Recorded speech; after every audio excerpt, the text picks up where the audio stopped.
Hello and welcome to my kitchen. I am Jasmine, aka Dash of Jazz, and I talk all about cooking, traveling, and living well. Today we're in my kitchen and I'm going to share another cocktail recipe with you. This is my Bourbon Cherry Limeade. It gives sweet and sour vibes with a shot of straight bourbon whiskey, which is one of my favorite things. I'm a whiskey girl.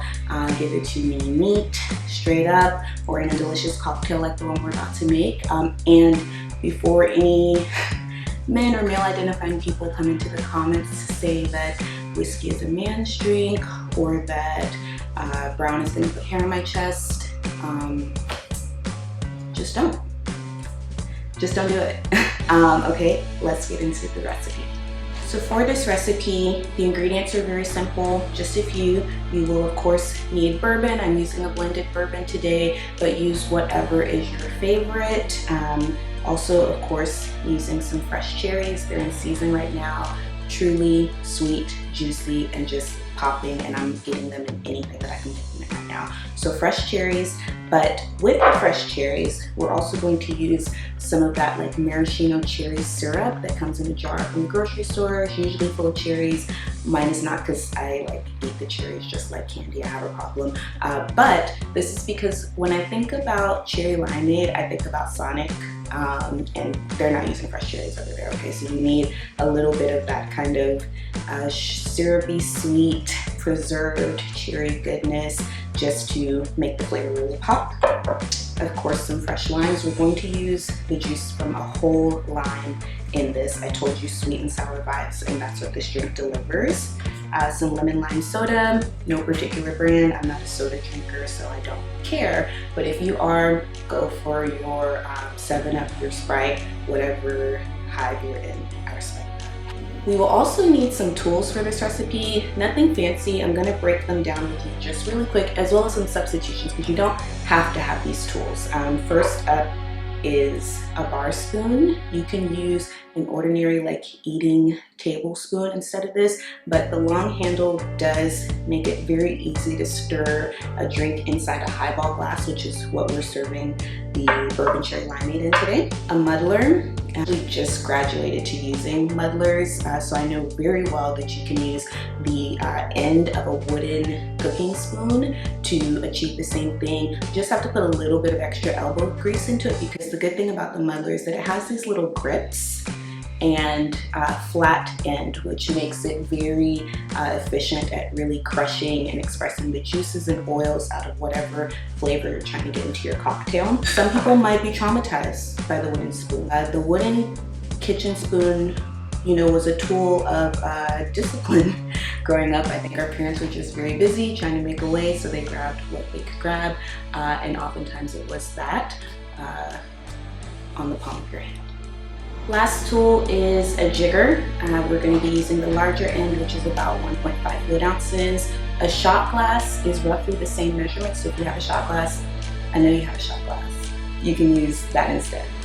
So we're going to start with a highball glass, which this is the glass cocktail is going to be served in. We're not going to be straining or transferring anything.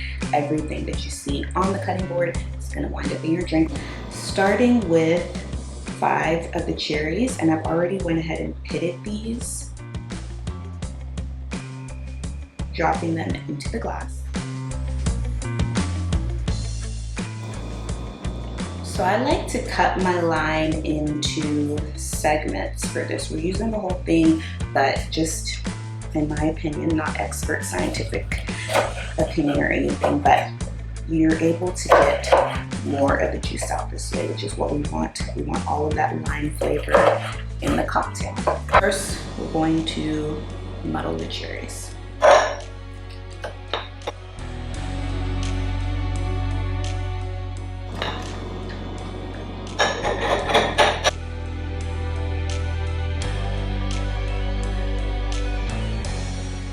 Now, we'll drop the limes in.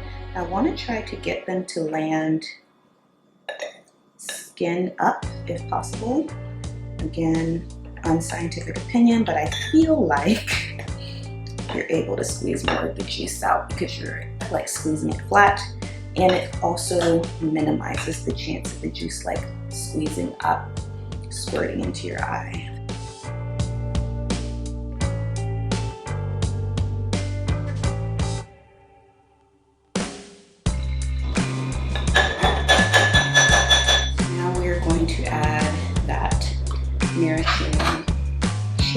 syrup, 3/4 of an ounce, so that is the small side of the jigger.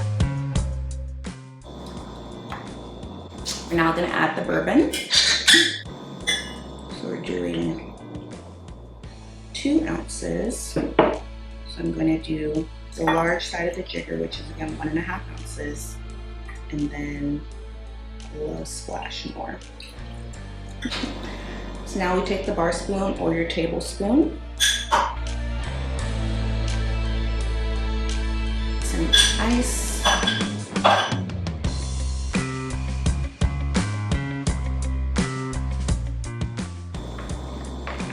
and pour it kind of slowly because it will fizz up and it's going to pull some of the little bits of cherry and lime pulp to the top.